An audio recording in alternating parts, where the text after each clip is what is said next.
during the First World War. One general stood apart from the rest. General Sir Arthur Currie, commander of the Canadian Corps, with just 100,000 men, 4 divisions of 25,000. He led the smallest army among the Allies. For context, Germany invaded Belgium in 1914 with 201 divisions. And yet, in a war where the defenders always held the advantage, where battles dragged on in brutal stalemates, the smallest army was handed the biggest objectives on the Western Front, missions that Britain and France had attempted and failed, at the cost of hundreds of thousands of lives. But the Canadians? They never lost a single battle. They never failed to take an objective.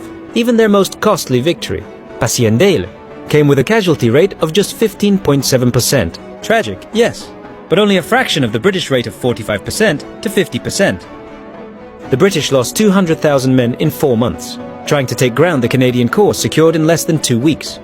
Currie's army, with less than a quarter of the manpower, achieved in days what the British army could not achieve in months, while suffering more than 10 times fewer casualties. But why?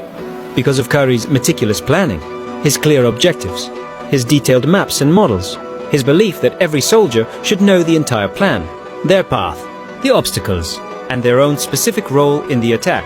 This did not create chaos. It was coordination, a perfect orchestra conducted by a general who trusted his men, and knew they could do what he had tasked them with, and performed by men who trusted each other. Each knew that, as he did, his comrades each knew the plan, where they were going, and what their role was at every stage of the attack, from 0 hour until their final objectives were in their possession, and finally performed by men who trusted their general, who knew he would not ask them to do anything he wasn't certain they could do.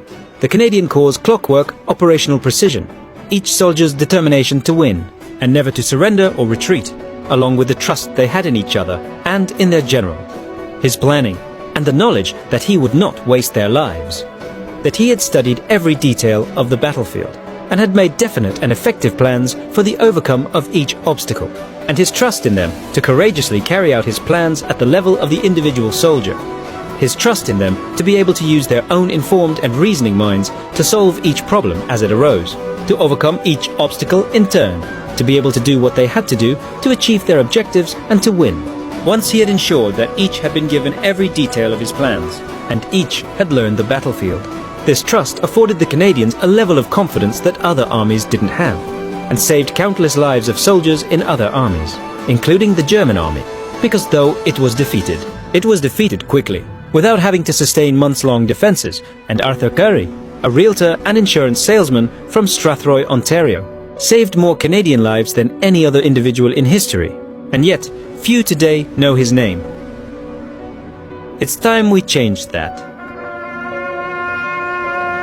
Then, as the body is committed to the ground, I heard the solemn words of the service for the burial of the dead.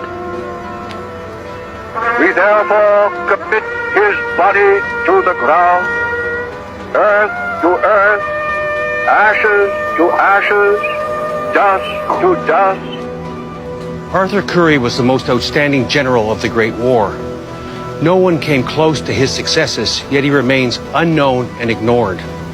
To me, he was a military genius, and he was our genius. And it's about time he got the credit that is due to him. The Lord lift up his countenance upon you and give you peace, now, forevermore.